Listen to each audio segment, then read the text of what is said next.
ಆತ್ಮೀಯರೇ, diamond of English ಚಾನಲ್ಗೆ ಸ್ವಾಗತ. ನಾವು ಇಂದು ಟೆನ್ಸಿನಲ್ಲಿ ಪ್ರೆಸೆಂಟ್ ಪರ್ಫೆಕ್ಟ್ ಟೆನ್ಸ್ ಕುರಿತು ಅಧ್ಯಯನ ಮಾಡುತ್ತೇವೆ. ಇಲ್ಲಿ ನಾವು ಅಫರ್ಮೇಟಿವ್ ಸೆಂಟೆನ್ಸ್, ಪ್ರೆಸೆಂಟ್ ಪರ್ಫೆಕ್ಟ್ ಟೆನ್ಸಿನ ಅಫರ್ಮೇಟಿವ್ ಸೆಂಟೆನ್ಸ್ ಹೇಗಿರುತ್ತದೆ, ಅದರ ವಾಕ್ಯ ರಚನೆ, ಸ್ಟ್ರಕ್ಚರ್, ವಾಕ್ಯ ರಚನೆ, ನೆಗೆಟಿವ್ ಸೆಂಟೆನ್ಸ್, ಈ ಪ್ರೆಸೆಂಟ್ ಪರ್ಫೆಕ್ಟ್ ಟೆನ್ಸಿನ ನೆಗೆಟಿವ್ ಸೆಂಟೆನ್ಸ್ ಹೇಗಿರ್ತದೆ, ಇಂಟ್ರಾಗೇಟಿವ್ ಸೆಂಟೆನ್ಸಲ್ಲಿ ಎರಡು ವಿಧಗಳು ಬರ್ತವೆ. ಒಂದು SR ನೌ ಕ್ವಶನ್ನು ಮತ್ತು WH ಕ್ವಶನ್ನು. ಸೊ ಇವುಗಳ ಕುರಿತು ನಾವು ಇಂದಿನ ತರಗತಿಯಲ್ಲಿ ಅಧ್ಯಯನ ಮಾಡುತ್ತೇವೆ. ನಾನು ಶ್ರೀ ಕುಮಾರಸ್ವಾಮಿ ಗಂಗಾವತಿ. ಮೊದಲಿಗೆ ನಾವೇನಪ್ಪ ಅಂತಂದರೆ ಪ್ರೆಸೆಂಟ್ ಪರ್ಫೆಕ್ಟ್ ಟೆನ್ಸ್ ಅಂತಂದರೆ ಈ ಕಾಲವು ಸದ್ಯದಲ್ಲಿ ಪೂರ್ಣಗೊಂಡಿರುವಂದರೆ ಜಸ್ಟ್ ಮುಗಿದಂತಹ ಕ್ರಿಯೆಯನ್ನು, ನಾನು ಇಂಗ್ಲೀಷನ್ನು ನಿಮಗೆ ಬೋಧಿಸಿದ್ದೇನೆ, ಜಸ್ಟ್ ನಾನು ಮುಗಿಸೀನಿ ಅಂದಂಗೆ. ಹೌದಾ? ಅವನು ಗಂಗಾವತಿಗೆ ಹೋಗಿದ್ದಾನೆ, ಜಸ್ಟ್ ಅವನು ಹೋಗ್ಯಾನ, ಜಸ್ಟ್ ಪೂರ್ಣಗೊಂಡದ. ಅವಳು ನೀರನ್ನು ತಂದಿದ್ದಾಳೆ. ಸೊ ಈಗ ಜಸ್ಟ್ ಮುಗಿದಂಥ ಕ್ರಿಯೆಯನ್ನು ನಾವು ಈ ಕಾಲ ಸೂಚಿಸ್ತತಿ. ಇಲ್ಲಿ ವಾಕ್ಯ ರಚನೆ ಹೆಂಗಿರ್ತಪ್ಪ ಅಂತಂದರೆ ಸಬ್ಜೆಕ್ಟ್ ಇರ್ತೈತಿ. ಮೊದಲು ಏನಿರ್ತಪ್ಪ ಅಂತಂದರೆ ಸಬ್ಜೆಕ್ಟ್ ಇರ್ತೈತಿ. ಸೊ ಮೊದಲು ಸಬ್ಜೆಕ್ಟು, ಆನಂತರ ಹೆಲ್ಪಿಂಗ್ ವರ್ಬ್ಗಳು. ಸೊ ಇಲ್ಲಿ ಹೆಲ್ಪಿಂಗ್ ವರ್ಬ್ ಯಾವ ಬರ್ತಾವೆ ಅನ್ನೋದು ನೋಡೋಣ. ಆಮೇಲೆ ಮೇನ್ ವರ್ಬ್ 3, ಯಾವಾಗಲೂ ಮೇನ್ ವರ್ಬು 3. ಪರ್ಫೆಕ್ಟ್ ಟೆನ್ಸ್ ಅಂದ ತಕ್ಷಣ ಮೇನ್ ವರ್ಬ್ 3ನೇ ಯಾವಾಗಲೂ ಬರ್ತದೆ. ಆಮೇಲೆ ಕೊನೆಗೆ ಏನಪ್ಪ ಅಂತಂದರೆ ಆಬ್ಜೆಕ್ಟ್ ಬಂದಿರ್ತೈತಿ. So subject, helping verb, main verb 3, object ಏನಪ್ಪ ಅಂತಂದರೆ ಇಲ್ಲಿಯ ವಾಕ್ಯ ರಚನೆ. ಸೊ ಇಲ್ಲಿ ನೋಡ್ರಿ, ಈಗ ಒಂದು ಎಕ್ಸಾಮ್ ಇಲ್ಲಿ ಏನಪ್ಪ ಅಂತಂದರೆ ಐ, ವಿ, ಯು, ದೇ ಬಂದಾಗ ಹ್ಯಾವ್ ಅನ್ನಂಥ ಹೆಲ್ಪಿಂಗ್ ವರ್ಬು, ಈ, ಶಿ, ಇಟ್ ಬಂದಾಗ ಹ್ಯಾಸ್ ಅನ್ನಂಥ ಹೆಲ್ಪಿಂಗ್ ವರ್ಬ್ ಬರ್ತತಿ. ಅಂದರೆ ಸಬ್ಜೆಕ್ಟ್ ಸಿಂಗುಲರ್ ಆಗಿದ್ದಾಗ ಹ್ಯಾಸು, ಸಬ್ಜೆಕ್ಟ್ ಪ್ಲೂರಲ್ ಇದ್ದಾಗ ಹ್ಯಾವ್ ಬರ್ತತಿ. ಸೊ ನೆಕ್ಸ್ಟ್ ಮುಂದಿಂದು ಏನಪ್ಪ ಅಂತಂದರೆ ಇಲ್ಲಿ ನೋಡ್ರಿ, ಫಾರ್ ಎಕ್ಸಾಂಪಲ್ ಐ ಬಂದಂತಾಗ ಹ್ಯಾವ್. ನೋಡ್ರಿ, ಬೈ ಇದ್ದಿದ್ದು ಬಾಟ್ ಮೇನ್ 3 ಬಾಟ್ ಆಗ್ತದೆ. A new mobile. ಸೊ ಒಂದು ಮೊಬೈಲನ್ನು ಖರೀದಿಸಿದ್ದೇನೆ. ಸೊ ಇದ್ರ ನಾವು ಕನ್ನಡ ಅರ್ಥ ನೋಡಬೇಕಪ್ಪ ಅಂತಂತಂದರೆ ನಾವು ಮೊದಲಿಗೆ ಏನು ಮಾಡ್ಬೇಕಪ್ಪ ಅಂತಂದರೆ ಸಬ್ಜೆಕ್ಟ್ ಬರ್ಕೋಬೇಕು. ನಾನು ಸಬ್ಜೆಕ್ಟ್ ಮೊದಲಿಗೆ ನಾವೇನು ಮಾಡ್ಕೋಬೇಕು, ಸಬ್ಜೆಕ್ಟ್ ಬರ್ಕೋಬೇಕು. ನಾನು ಎ ನ್ಯೂ ಮೊಬೈಲ್, ಒಂದು ಹೊಸ ಮೊಬೈಲನ್ನು ಏನಪ್ಪ ಅಂತಂದರೆ ಬಾಟ್, ಖರೀದಿಸಿದ್ದೇನೆ. ಖರೀದಿಸಿದ್ದೇನೆ ಅಂತ ಮೀನಿಂಗ್ ಕೊಡ್ತದೆ. ನಾನು ಒಂದು ಹೊಸ ಮೊಬೈಲನ್ನು ಖರೀದಿಸಿದ್ದೇನೆ ಅನ್ನಂತಹ ಮೀನಿಂಗ್ ಕೊಡ್ತೈತಿ. ಇನ್ನೊಂದು ಎಕ್ಸಾಂಪಲ್ ನೋಡಮ್ಮ. ವಿ ವಿ ಬಂದಾಗ ಹೆಲ್ಪಿಂಗ್ ವರ್ಬ್ ಯಾವುದು? Have. So return main 3 returned. From the school, ನಾವು ನೋಡ್ರಿ ಕನ್ನಡ ಮೀನಿಂಗ್ ನೋಡಿದಾಗ ನಾವು ಶಾಲೆಯಿಂದ ಹಿಂತಿರುಗಿದ್ದೇವೆ. ಫಸ್ಟ್ ನಾವು ನಿಮಗೆ ಈಗ ಆಲ್ರೆಡಿ ಗೊತ್ತಿದೆ, ಫಸ್ಟ್ ನಾವು ವಿ ಅಂತ ಹೋದಾಗ ಕನ್ನಡದಲ್ಲಿ ಬರ್ಕೋಬೇಕು. ಆಮೇಲೆ ಉಲ್ಟಾ ಬರಬೇಕು, ನಾವು ಶಾಲೆಯಿಂದ ಹಿಂತಿರುಗಿದ್ದೇವೆ ಅನ್ನಂತಹ ಮೀನಿಂಗ್ ಕೊಡ್ತೈತಿ. ಸೊ ನೆಕ್ಸ್ಟ್ ಅದೇ ಥರನಾಗಿ ಏನಪ್ಪ ಅಂತಂದರೆ ಇನ್ನೊಂದು ಎಕ್ಸಾಂಪಲ್ ನೋಡಮ್ಮ. ಯು ಬಂದಾಗ ಏನಪ್ಪ ಅಂತಂದರೆ ಹ್ಯಾವ್ ಅನ್ನಂಥ ಹೆಲ್ಪಿಂಗ್ ವರ್ಬು. ಸ್ಟೀಲ್, ಕಳ್ಳತನ ಮಾಡು. ಸ್ಟೋಲನ್ನು, ಮೈ ಪೆನ್, ನನ್ನ ಪೆನ್ನನ್ನು. ಸೊ ಇಲ್ಲಿ ನೋಡಿರಿ, ಈಗ ಎಕ್ಸಾಂಪಲ್ ನೋಡಿದಾಗ ಕನ್ನಡದಲ್ಲಿ ಅರ್ಥ ನೋಡಿದಾಗ ನೀವು ನನ್ನ ಪೆನ್ನನ್ನು, ನನ್ನ ಪೆನ್ನನ್ನು ಕದ್ದಿದ್ದೀರಿ ಅನ್ನಂತಹ ಮೀನಿಂಗ್ ಕೊಡ್ತತಿ. ಸೊ ನೋಡಿ, ಕದ್ದಿದ್ದೀರಿ ಅನ್ನೋಂಥ ಮೀನಿಂಗ್ ಕೊಡ್ತತಿ. ನೆಕ್ಸ್ಟು ಅದೇ ಥರನಾಗಿ ಏನಪ್ಪ ಅಂತಂದರೆ ಮುಂದಿನ ಇನ್ನೊಂದು ಎಕ್ಸಾಂಪಲ್ ಈ ಬಂದಾಗ ಏನಪ್ಪ ಅಂತಂದರೆ ಯಾವುದು? ಈ ಬಂದಾಗ ಹ್ಯಾಸ್ ಅನ್ನಂಥ ಹೆಲ್ಪಿಂಗ್ ವರ್ಬು. ಗೀವನ್ ಮೇನ್ 3 ಆಗ್ತತಿ. ಎ ರೋಸ್ ಆಬ್ಜೆಕ್ಟ್ ಆಗಿರ್ತತಿ.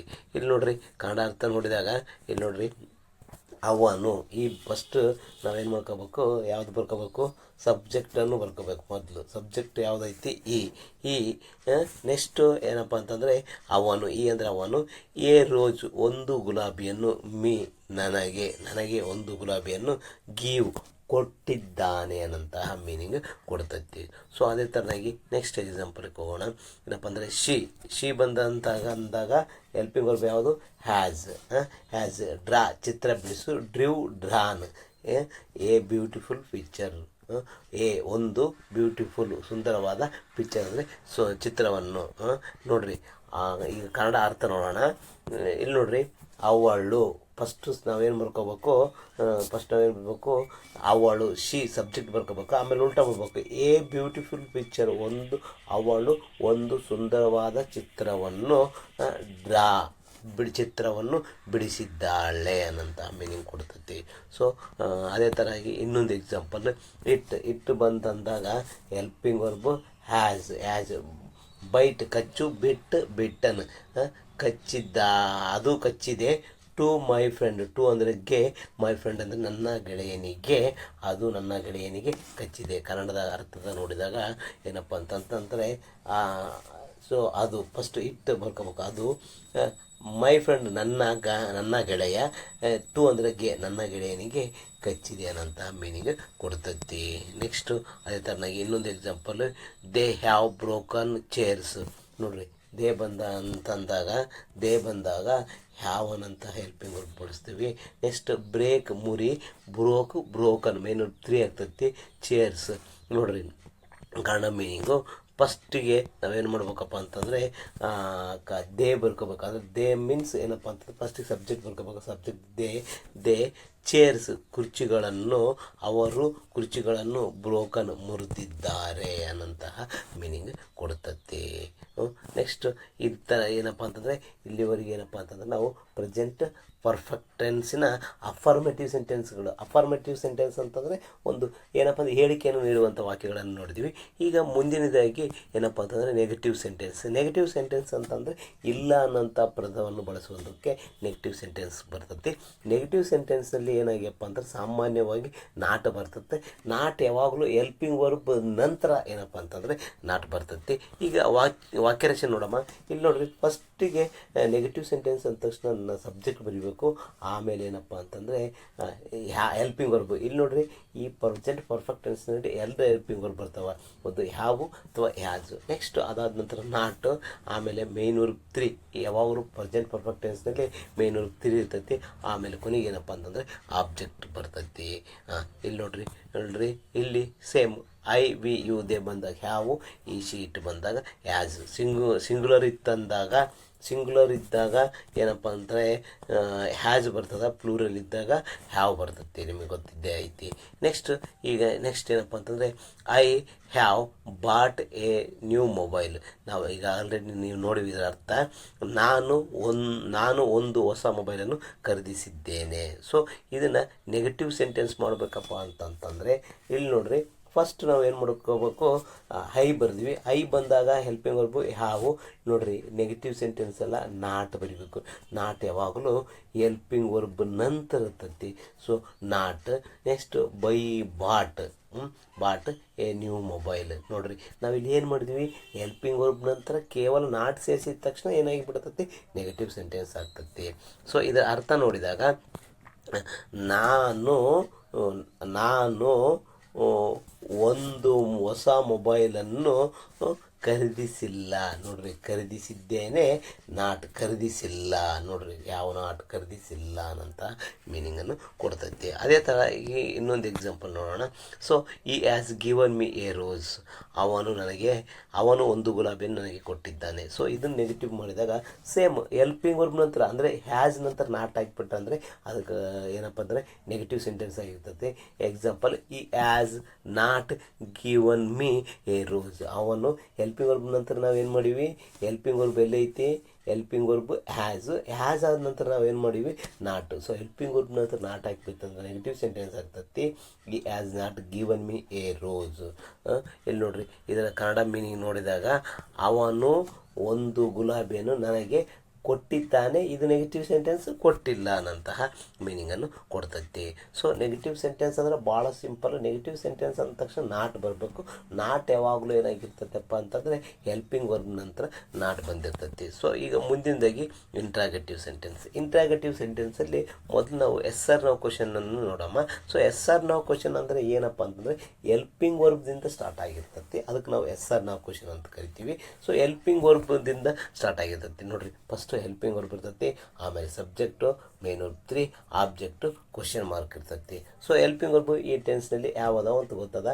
ಐ ವಿ ಯು ದೇ ಬಂದಾಗ ಹ್ಯಾವು, ಈ ಶಿ ಇಟ್ಟು ಬಂದಾಗ ಆ್ಯಸ್ ಅನ್ನೋಂಥದ್ದು ಬರ್ತೈತಿ. ಇಲ್ಲಿ ನೋಡ್ರಿ ನೆಕ್ಸ್ಟ್ ಏನಪ್ಪ ಅಂತಂದರೆ we have return from the school. We ಬಂದಾಗ have, we have return from the school, ನಾವು ಶಾಲೆಯಿಂದ ಹಿಂತಿರುಗಿದ್ದೇವೆ. ಸೊ ನಾವೀಗ ಇದನ್ನು ಇಂಟ್ರಾಗೇಟಿವ್ ಮಾಡ್ಬೇಕು. ಇಂಟ್ರಾಗೇಟಿವ್ ಮಾಡ್ಬೇಕಪ್ಪ ಅಂತಂತಂದರೆ ಮೊದಲು ನಾವು ಏನು ಬರಿಬೇಕಪ್ಪ ಅಂತಂದರೆ ಏನಪ್ಪ ಅಂದರೆ ಹೆಲ್ಪಿಂಗ್ ವರ್ಬ್ ಬರಿಬೇಕು. ಹೆಲ್ಪಿಂಗ್ ವರ್ಬ್ ಬರಿಬೇಕಪ್ಪ ಅಂತಂದ್ರೆ ನಾವು ಏನು ಮಾಡ್ಬೇಕು, ಸಬ್ಜೆಕ್ಟ್ ನೋಡ್ಬೇಕು. ಸಬ್ಜೆಕ್ಟ್ ವಿ ಇತ್ತಂದರೆ ಹೆಲ್ಪಿಂಗ್ ವರ್ಬ್ ಯಾವ್ದು ಬರ್ತೈತಿ, ಯಾವ ಬರ್ತೈತಿ. ಸೊ ಹಂಗಾಗಿ ನಾವು ಫಸ್ಟ್ ಏನಪ್ಪ ಅಂತಂದರೆ ಹ್ಯಾವ್ ವಿ ರಿಟರ್ನ್ಡ್ ಅಂದರೆ ನಾವು ಫಸ್ಟಿಗೆ ಹೆಲ್ಪಿಂಗ್ ವರ್ಬ್ ಹಾಕಿದ್ವಿ, ಆನಂತರ subject have we return from the school. Same ಅದು ಹಿಂಗೈತೆ ಹಂಗೆ ಬರ್ತೀವಿ, have we return from the school. ಇದು ನೋಡ್ರಿ ಇಂಟ್ರಾಗೇಟಿವ್ ಅಂದ ತಕ್ಷಣ ಅಫರ್ಮೇಟಿವ್ ಸೆಂಟೆನ್ಸನ್ನು ನಾವು ಪ್ರಶ್ನೆ ಕೇಳುವುದು ಏನಾಗಿರ್ತಪ್ಪ ಅಂತಂದರೆ ಇಂಟ್ರಾಗೇಟಿವ್ ಸೆಂಟೆನ್ಸ್. ನಾವು ಶಾಲೆಯಿಂದ ಹಿಂತಿರುಗಿದ್ದೇವೆಯೇ, ನಾವು ಶಾಲೆಯಿಂದ ಹಿಂತಿರುಗಿದ್ದೇವೆ. ಅಫರ್ಮೇಟಿವ್ ನಾವು ಶಾಲೆಯಿಂದ ಹಿಂತಿರುಗಿದ್ದೇವೆ ಏನಪ್ಪ ಅಂದರೆ ಇಂಟ್ರಾಗೇಟಿವ್ ಆಗಿರ್ತೈತಿ. ಇನ್ನೊಂದು ಎಕ್ಸಾಂಪಲ್ ನೋಡಮ್ಮ. She has Don A beautiful picture. ಅವಳು ಒಂದು ಸುಂದರವಾದ ಚಿತ್ರವನ್ನು ಬಿಡಿಸಿದ್ದಾಳೆ. ಸೊ ನಾವು ಇದನ್ನು ನಾವೇನು ಮಾಡಬೇಕು, ಇದನ್ನು ನಾವು ನೆಗೆಟಿವ್ ಸೆಂಟೆನ್ಸ್ ಮಾಡಬೇಕು. ನೆಗೆಟಿವ್ ಸೆಂಟೆನ್ಸ್ ಮಾಡ್ಬೇಕಂದ್ರೆ ಮೊದಲೇನು ಬರಿಬೇಕು, ಹೆಲ್ಪಿಂಗ್ ವರ್ಬ್ ಬರಬೇಕು. ಹೆಲ್ಪಿಂಗ್ ವರ್ಬ್ ಯಾವುದೈತಿ, ಆ್ಯಸ್ ಐತಿ. ಆ್ಯಸ್ ಬಂದಾಗ ನಾವು ಏನು ಬಳಸ್ತೀವಿ, ಆ್ಯಸ್ ಬಂದಾಗ ಆ್ಯಸ್ ಹೆಲ್ಪಿಂಗ್ ವರ್ಬ್ ಐತಿ ಇಲ್ಲಿ. ಹಂಗಾಗಿ ಶಿ ಸಬ್ಜೆಕ್ಟ್ ಐತೆ, ಹಂಗಾಗಿ ಆ್ಯಸ್ ಹೆಲ್ಪಿಂಗ್ ವರ್ಬ್ ಐತಿ. ಫಸ್ಟು ಹ್ಯಾಸ್ ಬರಿತೀವಿ, ಆಮೇಲೆ ಶಿ ಬರಿತೀವಿ, ಆನಂತರ ಡ್ರಾನ್. ಫಸ್ಟು ಹ್ಯಾಸು, ಆಮೇಲೆ ಶಿ, ಆಮೇಲೆ ಡ್ರಾನ್ ಎ ಬ್ಯೂಟಿಫುಲ್ ಪಿಕ್ಚರ್. ಅವಳು ಒಂದು ಚಿತ್ರವನ್ನು ಬಿಡಿಸಿದ್ದಾಳೆಯೇ ಅನ್ನೋಂಥ ಮೀನಿಂಗ್ ಕೊಡ್ತೈತಿ. ಇಲ್ಲಿ ನೋಡ್ರಿ, as she drawn a beautiful picture. ನಾವು ಏನು ಮಾಡಿದ್ವಿ, ಭಾಳ ಸಿಂಪಲ್. ಮೊದಲಿಗೆ ಏನು ಮಾಡ್ಕೊಂಬಿಟ್ವಿ ನಾವು, ಏನಪ್ಪ ಅಂದರೆ ಹೆಲ್ಪಿಂಗ್ ವರ್ಬ್ ಹಾಕ್ಬೇಕು. ಹೆಲ್ಪಿಂಗ್ ವರ್ಬ್ ಹಾಕ್ಬೇಕಂದ್ರೆ ನಾವೇನು ನೋಡ್ಬೇಕು, ಸಬ್ಜೆಕ್ಟ್ ನೋಡ್ಬೇಕು. ಸಬ್ಜೆಕ್ಟ್ ಶಿ ಇದ್ದಾಗ ಹ್ಯಾಚ್ ಬರ್ತದೆ. Has she drawn a beautiful picture. ಅವಳು ಒಂದು ಸುಂದರವಾದ ಚಿತ್ರವನ್ನು ಬಿಡಿಸಿದ್ದಾಳೆಯೇ ಅನ್ನಂತಹ ಮೀನಿಂಗ್ ಕೊಡ್ತೈತಿ. ಯಾಕೆ ಬಿಡಿಸಿದ್ದಾಳೆ ಅಂತ ಕೇಳ್ತದಪ್ಪ ಅಂತಂದರೆ ನಮಗೆ ಗೊತ್ತದ ಏನಪ್ಪ ಅಂತಂದರೆ ಅಫರ್ಮೇಟಿವ್ನನ್ನು ಏನು, ಅವಳು ಒಂದು ಚಿತ್ರವನ್ನು ಬಿಡಿಸಿದ್ದಾಳೆ. ಅದನ್ನು ಅಫರ್ಮೇಟಿವ್ನ ನಾವು ಏನು ಮಾಡಬೇಕು, ಪ್ರಶ್ನೆ ಕೇಳುವುದು ಏನಾಗಿರ್ತೈತಿ, ಇಂಟ್ರಾಗೇಟಿವ್ ಇರ್ತದೆ. ಅವಳು ಒಂದು ಸುಂದರವಾದ ಚಿತ್ರವನ್ನು ಬಿಡಿಸಿದ್ದಾಳೆಯೇ ಅನ್ನೋಂತಹ ಮೀನಿಂಗ್ ಕೊಡ್ತೈತಿ. Next framing question. So framing question ಅಂದ ತಕ್ಷಣ ಏನಪ್ಪ ಅಂತಂದರೆ ಈ ವಾಕ್ಯ ರಚನೆ ಈ ಥರ ಇರ್ತೈತಿ. WH question word, helping verb, subject, main verb 3, object. ಇಲ್ಲಿ ನೋಡ್ರಿ ಒಂದು example, I have bought a new mobile. So ನಾವು ಇದರ ಅರ್ಥ ಈಗಾಗಲೇ ನೀವು ನೋಡಿದ್ದೇವೆ. ಹಂಗಾಗಿ ಫಸ್ಟ್ ನಾವು ಏನು ಮಾಡಬೇಕಪ್ಪ ಅಂತಂದರೆ ಎ ಮೊಬೈಲ್ ಅನ್ನೋದು ವಾಟ್, ಒಂದು ಹೊಸ ಮೊಬೈಲ್ ಅನ್ನೋದು ಏನನ್ನು ಒಂದು ವಿಚಾರವನ್ನು ಕೇಳಿದಾಗ ವಾಟ್ ಬಳಸ್ತೀವಿ. ಸೊ ಹಾಗಾಗಿ ವಾಟು. ಅದಾದ ನಂತರ ಏನಪ್ಪ ಅಂದರೆ ಹೆಲ್ಪಿಂಗ್ ವರ್ಬ್ ಬರಿಬೇಕಂದ್ರೆ ನಾವು ಸಬ್ಜೆಕ್ಟ್ ನೋಡಬೇಕು. ಸಬ್ಜೆಕ್ಟ್ ಐ ಬಂದಾಗ ಹ್ಯಾವನಂತ ಹೆಲ್ಪಿಂಗ್ ವರ್ಬ್. ನೆಕ್ಸ್ಟ್ ಬಾಟ್, ಮೇನ್ 3 ಬಾಟ್. ಸೊ ಇದರ ಕನ್ನಡ ಅರ್ಥ ನೋಡಿದಾಗ ನಾನು ಏನನ್ನು ಖರೀದಿಸಿದ್ದೇನೆ ಅನ್ನಂತಹ ಮೀನಿಂಗ್ ಕೊಡ್ತೈತಿ. ಸೊ ಅದೇ ಥರ ಇನ್ನೊಂದು ಎಕ್ಸಾಂಪಲ್ ನೋಡಮ್ಮ. It has beaten to my friend. It has beaten to my friend. ಇಲ್ಲಿ ನೋಡ್ರಿ, ಟು ಮೈ ಫ್ರೆಂಡ್ ಅಂದರೆ ಯಾರಿಗೆ, ನನ್ನ ಗೆಳೆಯನಿಗೆ. ಅಂದರೆ ನಾವು ಕ್ವಶನ್ ಕೇಳತ್ನಾಗ ಯಾರಿಗೆ ಅನ್ನೋಂಥ ಮೀನಿಂಗ್ ಕ್ವಶನ್ ಕೇಳ್ತೀವಿ. ಯಾರಿಗೆ ಅನ್ನೋಕ್ಕೆ ಓಮ್ ಅಂತ ಕರಿತೀವಿ. ಓಮ್. ನೆಕ್ಸ್ಟ್ ಏನಪ್ಪ ಅಂತಂದರೆ ಓಮು. ನೆಕ್ಸ್ಟ್ ಏನಪ್ಪ ಅಂತಂತಂದರೆ ಹೆಲ್ಪಿಂಗ್ ವರ್ಬ್ ಬರಬೇಕು. ಹೆಲ್ಪಿಂಗ್ ವರ್ಬ್ ಬರಿಬೇಕಂದ್ರೆ ಸಬ್ಜೆಕ್ಟ್ ನೋಡ್ಬೇಕು. ಸಬ್ಜೆಕ್ಟ್ ಇಟ್ಟೈತಿ. ಇಟ್ಟು ಬಂದಾಗ ಹೆಲ್ಪಿಂಗ್ ವರ್ಬ್ ಯಾವುದು, has. Next beaten, who has beaten, ಅದು ಯಾರಿಗೆ ಕಚ್ಚಿದೆ ಅಂತ. ನೋಡ್ರಿ, ಇಂದಿನ ಕ್ಲಾಸ್ನಲ್ಲಿ ನಾವು ಪ್ರೆಸೆಂಟ್ ಪರ್ಫೆಕ್ಟ್ ಟೆನ್ಸ್ ಅಂದ್ರೇನು, ಅದರ ವಾಕ್ಯ ರಚನೆ ಹಿಂಗಿರ್ತೈತಿ, ನೆಗೆಟಿವ್ ಸೆಂಟೆನ್ಸ್ ಅಂದ್ರೇನು, ನೆಗೆಟಿವ್ ಸೆಂಟೆನ್ಸ್ನ ವಾಕ್ಯ ರಚನೆ, ನೆಗೆಟಿವ್ ಸೆಂಟೆನ್ಸ್ ಹೇಗೆ ಮಾಡುವುದು, ಅದೇ ಥರ ಇಂಟ್ರಾಗೇಟಿವ್ ಸೆಂಟೆನ್ಸ್ನಲ್ಲಿ ಹೆಸರ್ನೋ ಕ್ವಶನ್ನ ವಾಕ್ಯ ರಚನೆ, ಆ ಹೆಸರ್ನೋ ಕ್ವಶನ್ ಹೇಗೆ ಮಾಡೋದು, ಅದೇ ಥರ ಫ್ರೇಮಿಂಗ್ ಕ್ವಶನ್ ಅಂದರೆ ಏನು, ಅದರ ವಾಕ್ಯ ರಚನೆ ಮತ್ತು ಒಂದಿಷ್ಟು ಎಕ್ಸಾಂಪಲ್ಗಳನ್ನು ನೋಡಿದ್ದೀವಿ. ಸೊ ಈ ವಿಡಿಯೋ ನಿಮಗೆ ಉಪಯುಕ್ತವಾದಲ್ಲಿ ನಿಮ್ಮ ಸ್ನೇಹಿತರೊಂದಿಗೆ ನಿಮ್ಮ ಸ್ನೇಹಿತರಿಗೆ ಶೇರ್ ಮಾಡಿರಿ, ನಂತರ ಸಬ್ಸ್ಕ್ರೈಬ್ ಮಾಡಿರಿ. ಇಲ್ಲಿ ನೋಡಿರಿ, ನೀವು ಕನ್ನಡದಲ್ಲಿ ಇಂಗ್ಲೀಷನ್ನು ಕಲಿಬೇಕಂತ ಬಯಸಿದ್ದೇ ಆದಲ್ಲಿ ನನ್ನ ವಿಡಿಯೋವನ್ನು ತಪ್ಪದೇ ವೀಕ್ಷಿಸಿ ಮತ್ತು ಯಾರಿಗೆ ಇಂಗ್ಲೀಷ್ ಬರೋಲ್ಲೋ ನಿಮ್ಮ ಸ್ನೇಹಿತರಿಗೆ ಶೇರ್ ಮಾಡಿರಿ.